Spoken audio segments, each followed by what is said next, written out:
Wanderer, to one of the most prestigious places in Greece, the theater. I'd tell you, but I think it's best to let the actors speak for themselves. The theater was where audiences gathered to watch plays.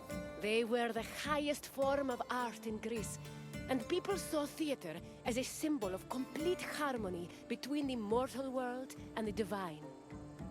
When you're done taking in the sights and sounds, come see me, and we'll talk more. Until then, Wanderer.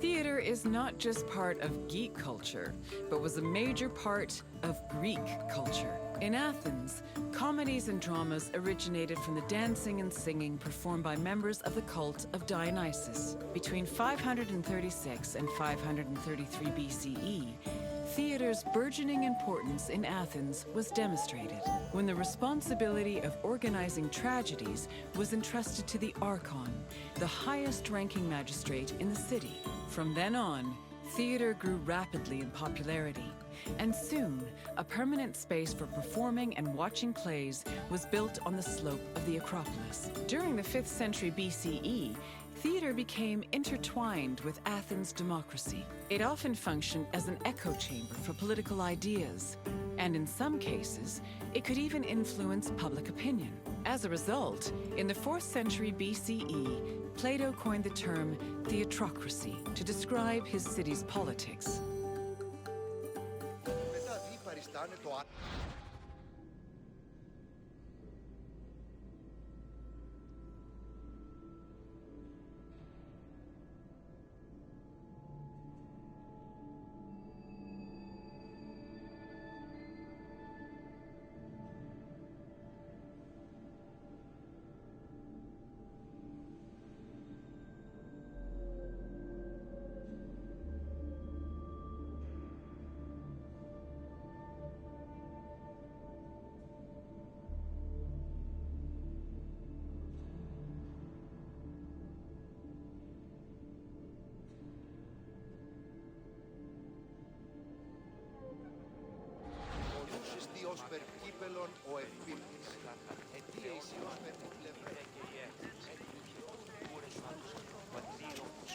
Οδηγία των κομμών, ελθέ, μάκαρ, μυστέεσαι, βρίον και χαρημένος αΐ.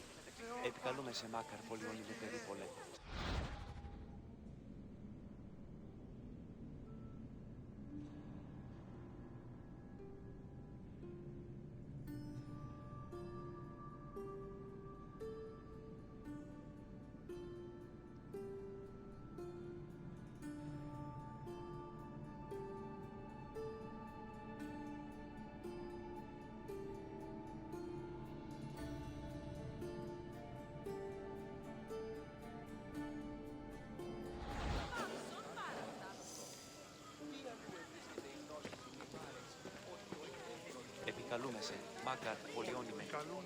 Theatrical competitions were held in the sanctuary of Dionysus Eleutherius, god of wine and patron of drama. Dionysus was the son of Zeus and a mortal woman named Semele.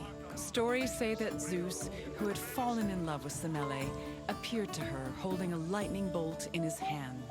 Semele was tragically struck dead by the lightning, but Zeus managed to save her unborn child, keeping the embryo in his thigh until it fully gestated.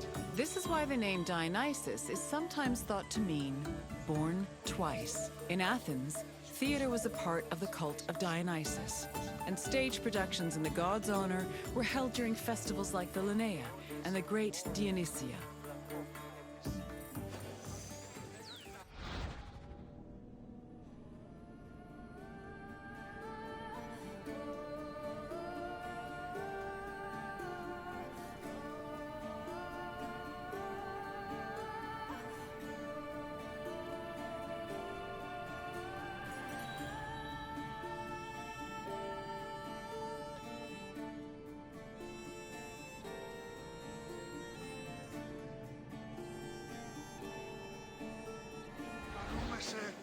Μάκαρ, πολιώνυμε, περίπολε και τελετάρχα, Θεόν Πάτερ. Όσοι είστε καπρικό αέσονται του ανδρός της. Αλλά όμως ετεροδίο αγαπά τον αλλήλο.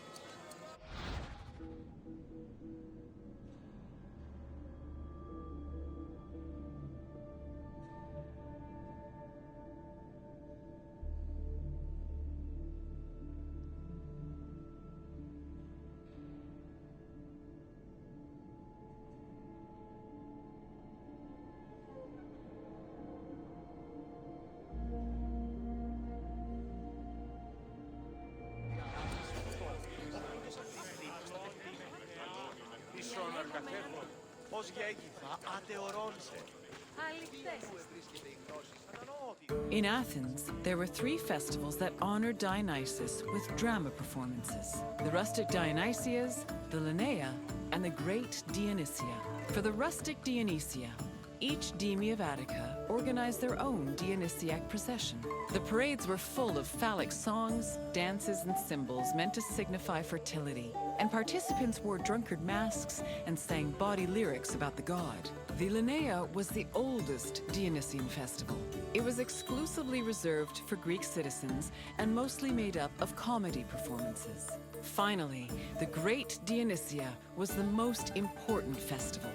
Taking place over several days, it began with a parade called a phallophori, followed by a dithyramb contest, and ending with consecrated drama competitions.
Άρτη βρίσκεσαι μεταξύ νεκίων και επάφων.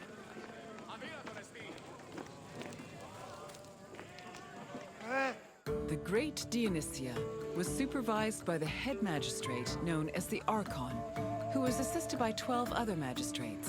Among his duties, the Archon picked Korigoi, rich Athenian citizens responsible for providing the budget for rehearsals and performances. 2 days before the Dionysia, a ceremony called the Proagon took place where playwrights introduced their work.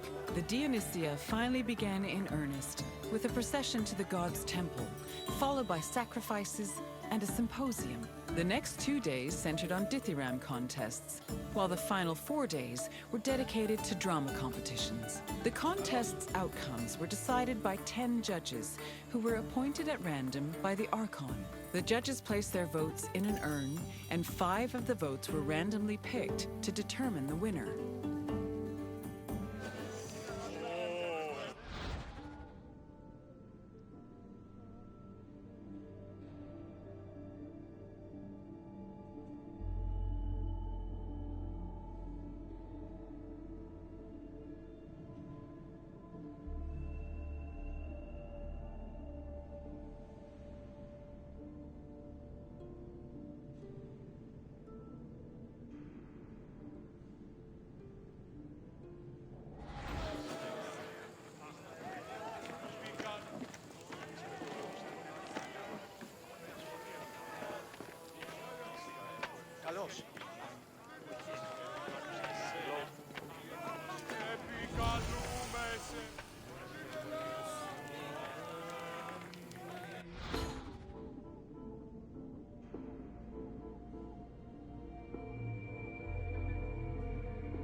Athenian stage actors were male, regardless of whether they were playing men or women. Tragedies originally featured only one actor performing alongside a chorus, eventually reaching a maximum of 4. Adding more roles opened up the opportunity for dramatic dialogue. During performances, they prepared themselves in the skene, a building that served as a backstage area before emerging onto the proskenion, or stage. The skene could be painted to represent backdrops like palaces, temples, and tombs. Its roof was reserved for appearances by the gods. These gods could be moved around with a crane called a mechane, which produced spectacular visual effects. On stage, actors wore masks and elaborate costumes. For tragedies, they were adorned with magnificent clothes. While for comedies, actors playing male characters wore hugely exaggerated phalluses, probably to maximize the laughs.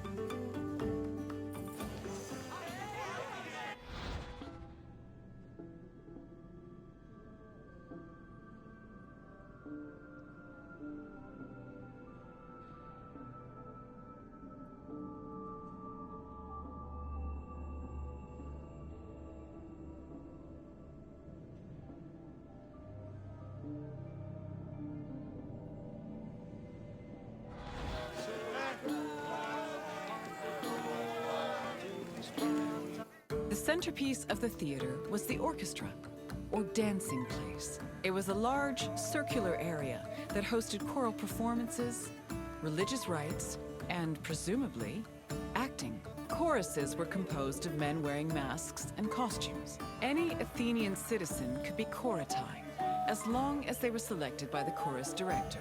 Chorus members also served as the equivalent of a curtain, as their entrance and exit marked the beginning and end of the play. New costumes and masks were produced for the chorus for every new play, and they were often just as impressive and elaborate as the performances. For example, Aristophanes' comedies feature the chorus dressing as wasps, frogs, birds, clouds, and islands. One of his plays, The Knights, even had men riding other men dressed as horses.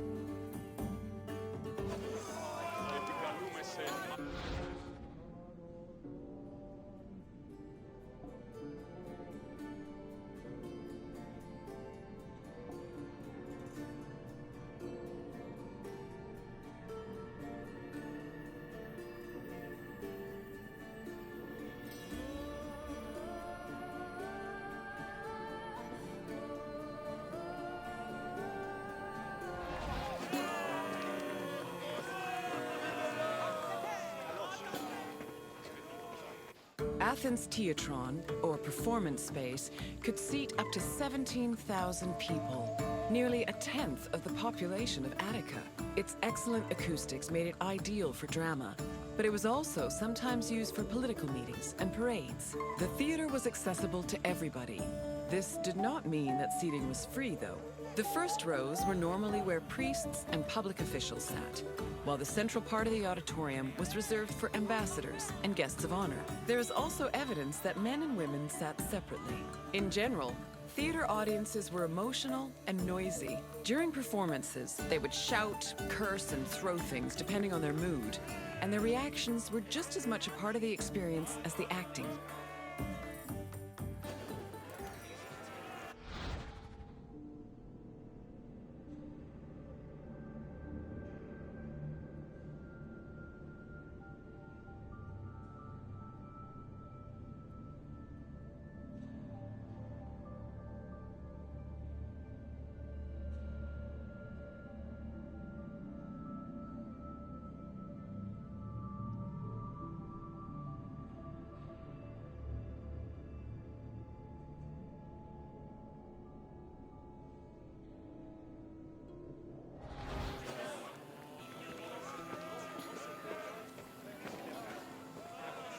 Hello again, Wanderer.